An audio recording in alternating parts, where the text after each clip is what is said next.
Hey guys, welcome to Vintage Genetics, where it is all about classic bodybuilding. Today is back day, starting out with a classic exercise, the lat pulldown. In my opinion, the best exercise for building a wide back.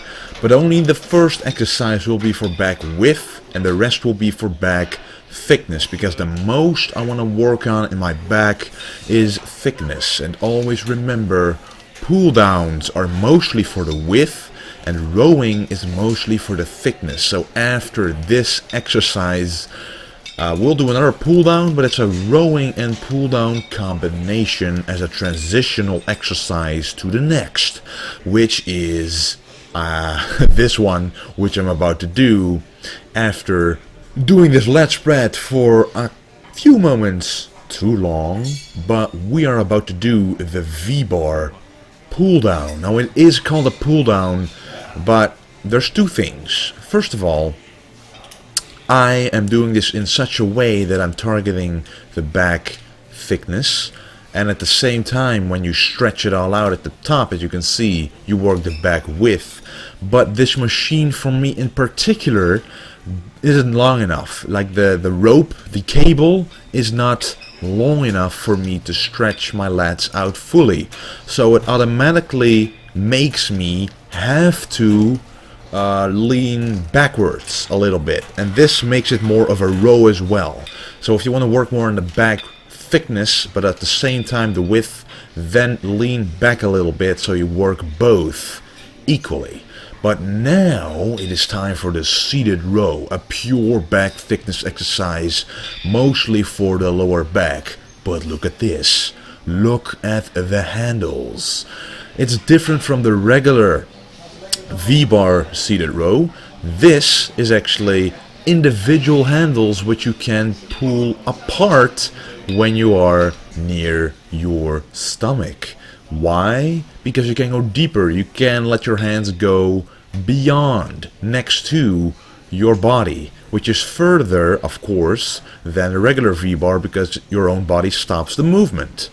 And this actually causes a stronger contraction, so I recommend you guys try this one out and feel the difference for yourself.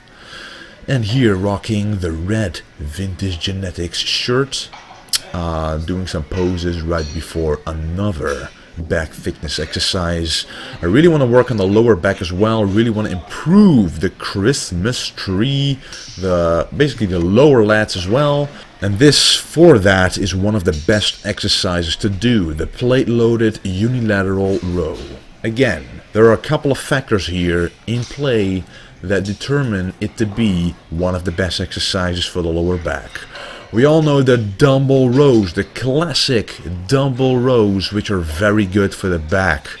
They're a classic exercise, but I personally am too strong with the dumbbell rows. I have to row a very heavy dumbbell for me to actually fatigue myself at the last set. And this causes me to have to use my obliques to balance my body, and I don't want my obliques to grow. I don't want that, because I want my waist to be as small as possible. So what we are doing is we are transferring this exercise to a machine. And again, with a dumbbell row you use one arm, so on this machine we only use one arm as well. And the benefit of this is that you can squeeze harder and further than you can with two arms. So whenever you can on an exercise like this, try performing the exercise with only one arm and experience the increased contraction.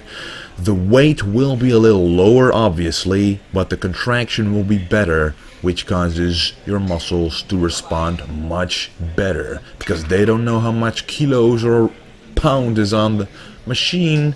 Your body, your muscles only feel the tension, which is increased when you can contract even harder. And then we're done with the back, and it's time for reverse dumbbell flies for the thickness of the rear delts and also the traps a little bit. I'm trying to contract the traps at the same time because I don't only want a lower back that's thick, but also an upper back that's thick.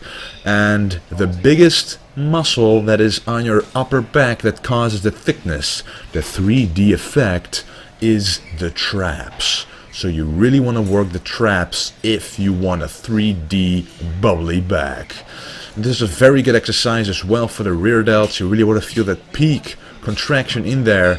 This is one that Sean Ray used to do as well. So I tried it and I loved it, and I've been doing it ever since. And then it is time for some biceps, you guys. I usually only do one rear delt exercise for you guys, or if you want to improve your rear delts, I might suggest 2 exercises, but for me the rear delts is already developed quite a lot, so I only do 1 exercise. And then, as you can see, we're doing easy bar curls. The difference between an easy curl bar and a regular barbell is that the bar is of course not straight, and when it's not straight like this, it's easier on the wrists, but also the tension on the biceps is a little less. But the advantage of that is that you can load the bicep with a heavier weight at the same time, because the tension is less. But in the end, as I said before, it's all about the tension that's in the muscle itself and not the weight. So alternating between a regular barbell and an easy curl barbell is the way to go. And then a close grip machine curl. Why? Because I want to work on the bicep peak. And the way to work in the bicep peak is to grab a barbell or a machine like this in the middle or close.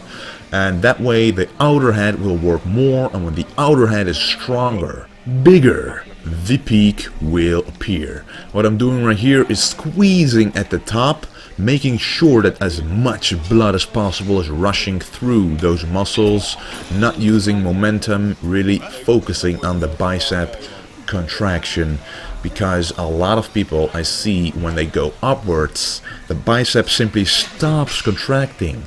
But that is due to a wrong sitting position. When you sit too low, just imagine this, your arm will be horizontal on the pad, and when they are horizontal, the weight will simply press down on your elbows and your biceps don't need to do anything. So sit high enough to create that pressure, that tension on the biceps. And the last exercise to really finish off the biceps, one of my favorites, the classic Arnold approved concentration curl. A very good for a peak. You can actually kind of see the outer head working right here, and it's simply one of my favorite exercises. I always use a full range of motion. Let the dumbbell from your one arm go to the shoulder of the other arm in order to really maximize the contraction of the peak and the bicep. Anyway guys, this was a sweet and short back video. A lot more is coming. I want to thank you for watching, and don't forget to stay golden.